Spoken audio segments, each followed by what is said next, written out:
Welcome to the grand finale episode of Voice Thoughts Talk Show and Podcast Season 2, baby. Yes, we are here with episode 12. It's going to be an amazing episode, grandparents raising grandchildren. We're going to delve into that a little bit deeper. I'm your host, and my name is Danette Mahabeer-Turner. But before we get into that, I want to take the time out to highlight the sponsors of episode 12. Inland Waterways Museum, located in Paducah, Kentucky, and they have an upcoming event called Spirits Off the Stream. Thursday, May 16th, and it's $50 per person. Sip, mingle, and enjoy. Bourbon from Barrel and Bond. And so for more information on this, you want to go check their website, www.inlandwaterways.org. Our second sponsor of episode 12 is Terri Buri, certified health coach. Terri specializes in longevity and light technology by non-invasively reverse aging and reactivating your own good cells. So get your samples and take a deeper dive into amazing light technology and visit her website at www.terriburi.com. That's TerriBuri.com. I want to also take the time out to inform you that Voice Thoughts Talk Show and Podcast, we are listener supported. So when you donate to my listener supported podcast, you're also supporting my region's domestic violence shelter and program, the Merriman House Domestic Crisis Center. I will donate $2 from every $9.99 that you donate to support their mission, saving, building, and changing lives with those who are affected by domestic violence in Western Kentucky. So I want to say thank you guys in advance for partnering with us on that. Now, that $2, also we have partnered with Exit Realty Key Group, who wants to match every $2 that I am donating. So we're doing this for a great cause, and we want you to be a part of that as well. So thank you in advance for listening and supporting Voice Thoughts Talk Show and Podcast. I also have an event that's coming up. It's May. May is Mental Health Awareness Month. It's very, very important, not just in May, but just every single day. So we decided to host a free mental health event at Lupe Larry's. That's going to be on Friday, May 24th, 5 p.m. to 6:30 p.m. We're going to have free orders by Lupe Larry's. It's going to be conversations. We have speakers. We have some mental health resources as well. So it's 3160 Parisa Drive, Paducah, Kentucky. So I hope to see you guys there. Tell a friend and tell a friend. Now, for the moment that you guys all been waiting for, grandparents raising grandchildren, we have a very special guest with us today. Help me to welcome Leslie Heath. Welcome to Voice Thoughts. Thank you for inviting me. I'm excited to make this an awareness. I love it, and this is what this entire podcast and talk show has always been about. Voice Thoughts is a society base. We want to raise awareness on every single thing in society that we don't raise enough awareness on. So thank you so much. So we're going to talk about grandparents raising grandchildren. You are a grandparent who is raising grandchildren. Tell us, how did that come about? Like, what caused you to have fallen in that situation? Okay, my daughter fell victim to substance abuse, and she was pregnant at the time, and so she came to the realization after the baby was born that she needed to get help. She wanted to get clean. She wanted to raise her kids and be a great mom. And so because of that, she said, I need help. I need some rehab, which I'm thankful for. I would rather her have done that than something happened to her or the baby. So I thought this was going to be a 30 to 60 day, I'm going to keep a baby that was 5 months old, and she's now 8. And I thought it was just a little bit of time, so I was all about it, and then it just kept progressing and progressing, and so now I'm still here 8 years later. 8 years. 8 years. Yeah. And so you're just raising that one grandchild. Yes, that's correct. How has that been for you for the past 8 years? Like, what have your experiences been? I think on the funny side of that, I haven't had a baby in diapers for 30 years. Wow. And diapers change. I mean, what? There's all these different kinds of diapers and formula and all different kind of medicines and things that they have now that they didn't have when my kids were in diapers. So I think that was the biggest thing, just kind of learning what the 20 and 25-year-old moms were doing. Because at that time I was in my late 50s actually. And so things had drastically changed. Getting used to the diaper stage and all was a big change. But then the next big change for me was school. And school is not done like it was done when I was in school, or my kids were in kindergarten and first grade. So I had a big learning curve as far as what teachers were doing now and what parents were expected to do. It's an eye opener for teachers, I'll tell you. They have a hard job every day, and parents that fill in, it's quite different. It changes rapidly. So I would say those were the two big things that I was not expecting. I can just imagine. I can just imagine. And people don't realize, so I've been doing some research and reading about it myself. And so grandparents raising grandchildren is called like a grand family. And so I'm sure there are challenges that you have over the years experienced. So tell us about some of the challenges, that you and others who are listening who are also grandparents raising grandchildren or grandfamilies, can relate to. Yes, so until my granddaughter she started preschool at 4. So up into, 5 months is when I got her. Up into 5 months to age 4, there was just a sitter, and you picked them up every day, and you went on to work, and you didn't kind of worry about things during the day because she had a great in-home sitter, which was fabulous. That was okay, but the biggest challenge was when school started, and what do you do, and how do you go about getting them to school? What's expected? What do the other moms do? I don't know about the kindergarten. I don't know about preschool, and just having to find the right people. Because it's a challenge, and I'm sure it's a challenge for moms and dads raising their own children, but they have connections of sitters and daycares. I had no clue. Where are daycares? What do you do? They only go to school half a day in preschool, and then you've got another half of the day that you have to work with them. So in my job, I was very fortunate to be flexible as much as I could. I had a wonderful support system. I had a sitter that, I would pick her up out of preschool and then take her to the sitter, and that was the half a day. But I think one of the things that really hit home to me, and why I really have tried to be an advocate for this, there is not a huge support system for grandparents or even family members. It's not always a grandparent. Most of the time it is, but sometimes it's an aunt or an uncle. Sometimes it's an older sibling, because nowadays, some parents have kids when they're 16 or 17, and then they have a sibling that's older, and by the time they have a child, the older sibling is the one raising the child sometimes. In McCracken County, I would love to see a grandparent or grandfamily support system, because I didn't know where to go.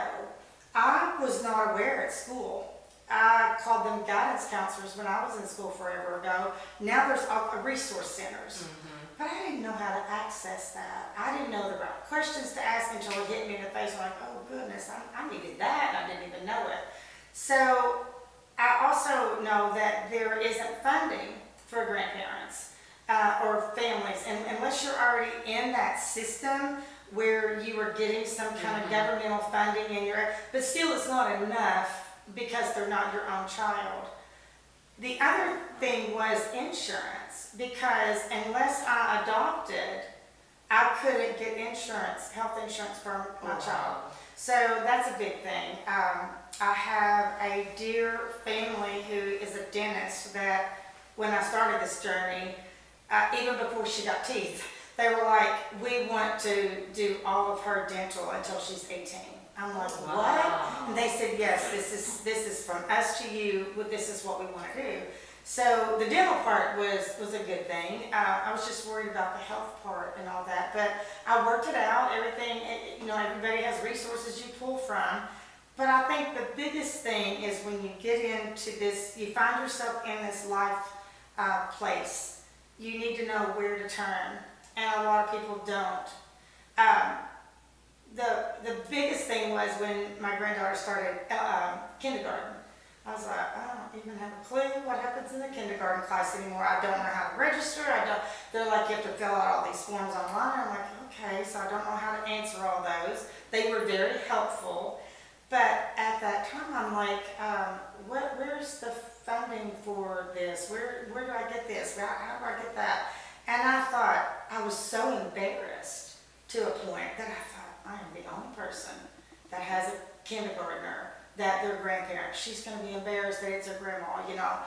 And I found out from the resource center, she's a very kind lady at the school that she attends, and she said probably at the specific school in McCracken County that my granddaughter goes to, there's 50% or more of the children that attend that elementary school that's not being raised by the parents. Oh, wow. The parent may live with the grandparent or a sibling, but they're not the ones that's doing the main rearing of the child. So I guess I had to get past that. I felt sorry for myself. Oh, you're the only one in the whole county that's doing this. And then I found out what a big, big issue it is in our county. And I can't talk enough about it. And I don't know exactly the directions to go, except, you know, governmental services and your school is a good resource. But still being my age, I just wasn't familiar with how school was even ran.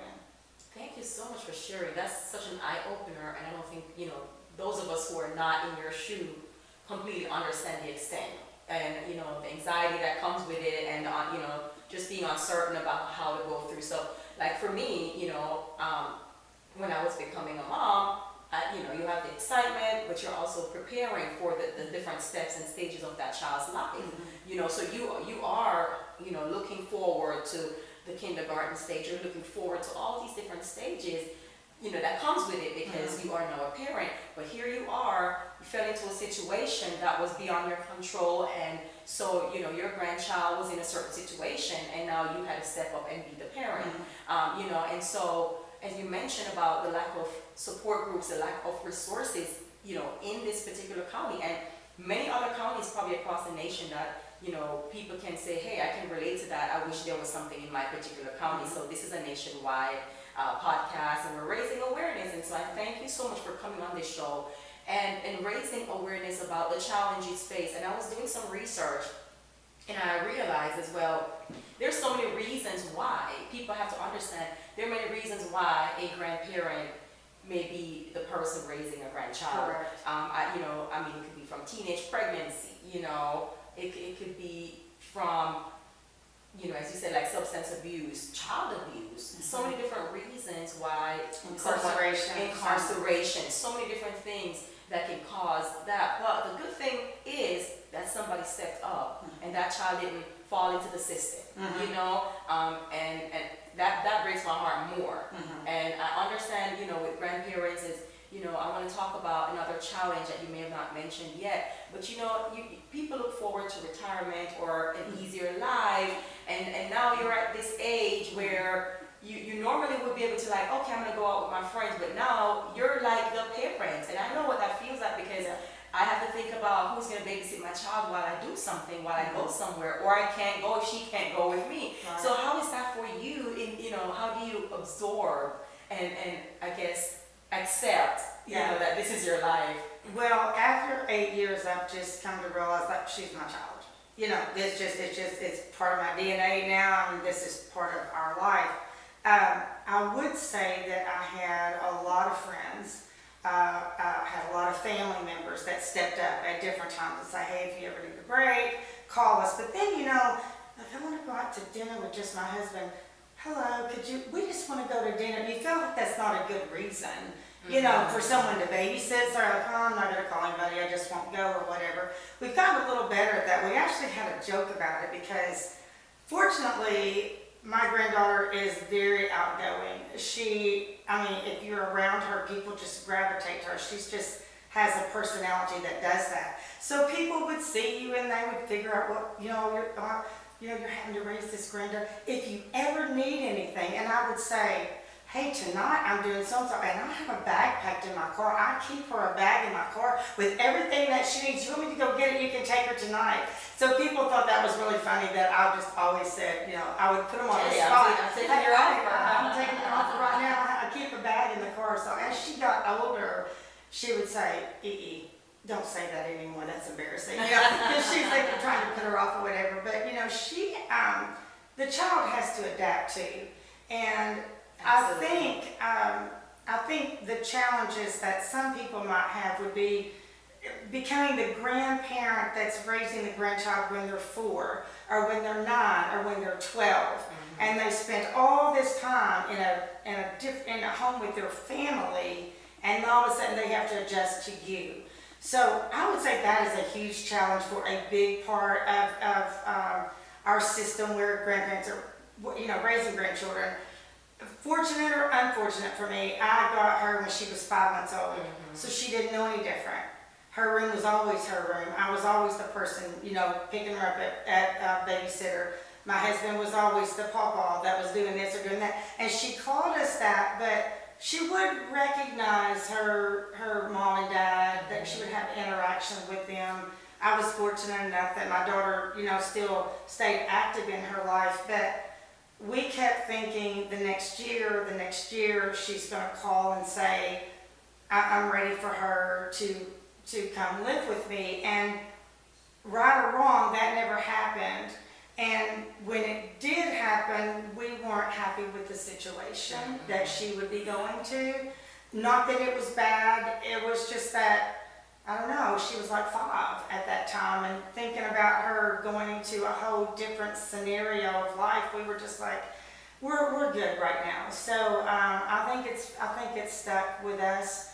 Other grandparents are not as fortunate. There's not monies like there is for foster care. You're actually a foster parent in reality. Absolutely. Another challenge that you said maybe I didn't mention that I'd like to bring up was the court system. So once this happened, we couldn't just take her and just raise her because we had no rights to put her in school or take her to the doctor or go to the emergency. Well, what do we do? So I had to learn all of that through the School of Hard Knocks. And luckily I had some friends who were attorneys that said, hey, you need to do this, this, and this. Well, that took time, and it was frustration. And family court is very full with a lot of family court issues in our country. It's probably the biggest court system we have right now is family court in every county. And so I had to learn, I needed this piece of paper, and I needed this signed, and I had to give all this to the school and to the sitter. And so there's the financial side of it, there's the emotional side of it, and then there's the legal side. And I knew none of that when I got put into this position. So there's a lot to it. Emotionally, at first, I cried a lot. I was like, oh my gosh, I'm gonna be terrible. I'm old. I've got a baby, and so mental health for the grandparents is huge. And some of us don't like to talk about that. Like you mentioned at the beginning of this program, it's Mental Health Awareness Month. There are a lot of grandparents that need that mental health counseling for just like, it's okay. It's okay that you don't do that. Or it's okay that you ask for help or whatever. So I think there are a lot of needs, a lot of challenges that we don't know about until we're thrown in those positions. But you just have to be resourceful. So yes, this is so eye-opening again. And if you mention about, just a challenge, if you mention about the mental health aspect of it, I think it comes down to, the art of acceptance. Like, hey, this is the situation. This is what we are in right now. And, once you come to that, then you can kind of, progress. But you need the support. If you don't have the support, you don't have the resources, you don't know where to turn, it can cause the frustration. The legal system delays and the correct steps to take because that child is now in your care. You're worried about health care. You're worried about their education. You're worried about just everything about them. And so, mental health is definitely very important. There's a lot of things that triggers that. And again, even as a grandparent, you absolutely deserve the right to say, I need a break. Just like a mom, just like a dad, just like any parent. You need a break from parenthood. Because again, God bless your heart, you've raised your children, and now here you are again, like starting over that process in a new era. So I really appreciate you for being a voice for the voiceless and for coming on this show and being an advocate as well. Absolutely. And this is what it's all about. I really appreciate it, and I hope that you probably will start a support group, instead of waiting. You've been doing this for 8 years, and there's somebody who started this today, or last week, or tomorrow, that will need some support. While there might not be financial support, and because even though you're a foster parent, you're not really a foster parent. There are other ways that we can support, raise awareness, and advocate for things Yes. like this in our society, in our own communities. So I really appreciate you for stepping up and coming on this show to raise awareness on grandparents raising grandchildren. So again, before we head out for the final episode of Season 2, Voice Thoughts Talk Show and Podcast, it has been nothing but an amazing journey. We've had some very amazing topics from domestic violence, the HIV awareness, breast cancer awareness, postpartum depression. So we're really looking forward to Season 3. I hate to go so soon. Season 3 will launch later this fall, and we'll have some amazing topics for you. But if you are listening or watching, you can go back and watch episodes that you have missed from Season 1 and all of Season 2 to keep you entertained until the fall. I've had nothing but a great pleasure interviewing all the amazing guests that took the time out to be on this show. Once again, I want to say that we are listener supported. So when you give to my listener supported podcast, you're also supporting my region's domestic violence shelter and program, the Merriman House Crisis Center. I will donate $2 every time you donate $9.99 on my Spotify podcast to support their mission in saving, building, and changing the lives of those affected by domestic violence in Western Kentucky. That $2 will also be matched with Exit Realty Key Group wanting to donate as well and match that amount that I am giving to them. We have a free mental health event that's coming up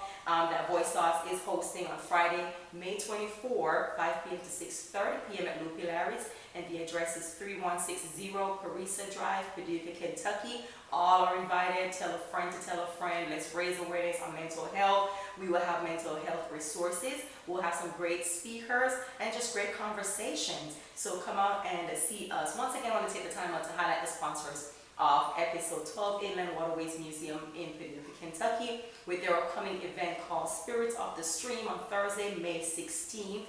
And it's $50 per person. Sip, mingle, and enjoy, and they'll have bourbon from Barrel and Bond. So for more information, check out their website, www.inlandwaterways.org. Our second amazing sponsor of episode 12, Terri Buri, certified health coach. Terri specializes in longevity and light technology by non-invasively reverse aging and reactivating of your own good cells. Get your sample and take a deeper dive into amazing technology by visiting her website, www.terriburi.com.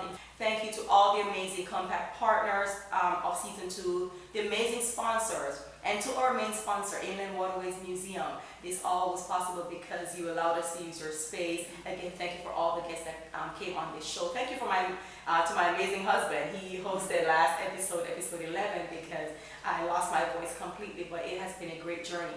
We will see you in Season 3. Thank you all so much. God bless you. I've been your host. My name is Danette Mahabeer-Turner.